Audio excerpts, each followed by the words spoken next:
नारायण राणे यांनी खासदार विनायक राऊतांचं शिक्षण काढण्यापेक्षा आपलं शिक्षण किती होतं, आपण नोकरीत असताना कुठल्या हुद्द्यावर होतं याची खरं तर पहिल्यांदा जाणीव करून घेतली पाहिजे. खरं तर विनायक राऊत हे 2 वेळा या मतदारसंघातल्या असलेल्या परंपरेला, जी परंपरा नागपै प्राध्यापक मरू दंडवते, सुरेश प्रभू यांनी दिली आहे, त्या परंपरेचा 2 वेळा निवडून आले आणि लोकसभेमध्ये घेतलेल्या चर्चेमध्ये अनेक चर्चेमध्ये भाग घेतलेला आहे. त्याचं खरं तर लोकसभेतील इतिवृत्त आहेच.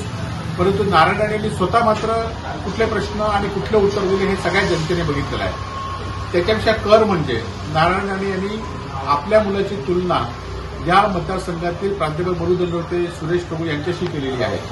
खरं तर आपल्या मुलांनी शिक्षण घेतलं कुठे ते त्यांना माहिती असेल, परंतु असा शिक्षण घेतलेला माणूस खरं तर आपल्याच कार्यकर्त्याचं अपहरण करून त्याला मारहाण करत नाही.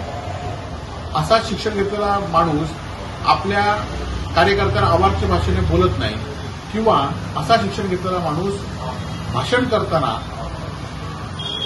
चिपळूणमध्ये भाषण करताना कळण्या शिव्या दिल्यात आणि कसं भाषण केलं हे जनतेने बघितलेलं आहे. त्यामुळे आपल्या मुलाची तुलना खरं तर करताना त्यांनी आपल्या मुलाचा इतिहास सुद्धा बघितला पाहिजे आणि त्यांच्या शिक्षणाचा काय वापर झाला हे सुद्धा बघितलं पाहिजे. त्याचबरोबर खरं तर शिक्षण काढताना आपल्या पंतप्रधानांचं शिक्षण किती आहे, त्यांची डिग्री खरी की खोटी आहे याची सुद्धा आपण खातरजमा केली पाहिजे.